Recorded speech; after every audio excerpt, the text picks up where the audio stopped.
Welcome back to another No Buffs Rift Clear video. Today we're going to be looking at the level 7 ability trial Defeat Nebula.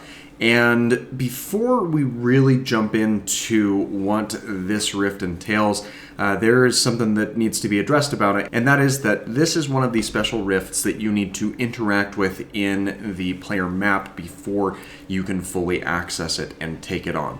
However, I do have a video explaining where you can find any of the rift locations if you run into this type of a hurdle. I'll go ahead and have that linked down in the description if you're having issues finding one of the rifts for your maximum rewards there. But talking about this one in particular, this rift is actually found on the raft, and it gives you the flavor text of being located in the prison. It's right after the scene where you interact with Nick Fury, and you'll be seeing that playing out here on the screen as well. After you interact with Nick Fury to load in the next section of the game after his mandatory conversation that you can skip through, but that's beside the point. That is your indicator to listen for his audio cue, and the rift itself is actually found tucked back behind the compound instead of turning right to progress further into the raft prison.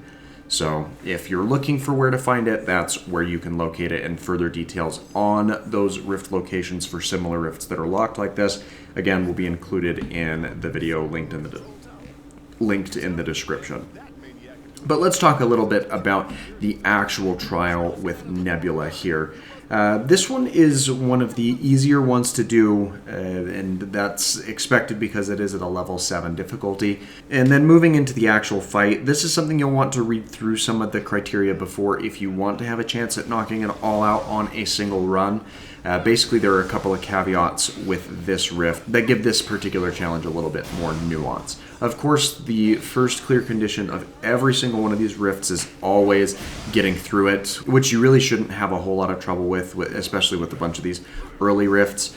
But you will need to make sure that you are paying attention to the damage multiplier for this challenge in particular. That being that ability and synergy type attacks will deal more damage, and everything else will deal decreased amount of damage, but allow you to recover an increased ratio of the energy points used to use your ability and synergy type attacks.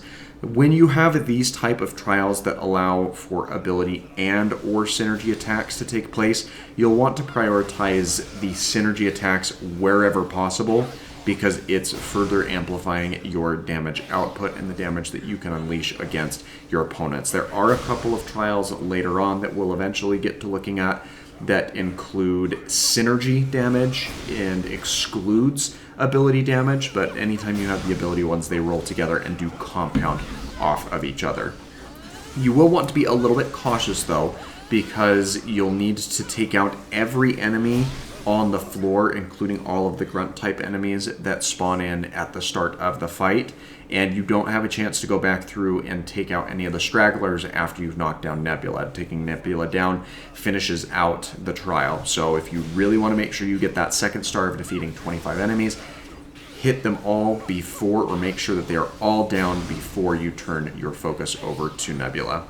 And then that third criteria is finishing in 1 minute or less. And if you're prioritizing your synergy attacks, you're really not going to have too much of a struggle with this one either, especially due to the fact that most of the synergy attacks that you can roll together have some sort of compounding area of effects type detonation. So it's really going to be beneficial in that regard for you as well. But as you can see, I was able to take out that trial without having any buffs applied to my team. Again, that is no equipped ISO, no enhancements to the skill tree, as well as no advancements in the character's individual abilities. So this is another one that we can check off the list of yes, you could get through this without buffing up your team.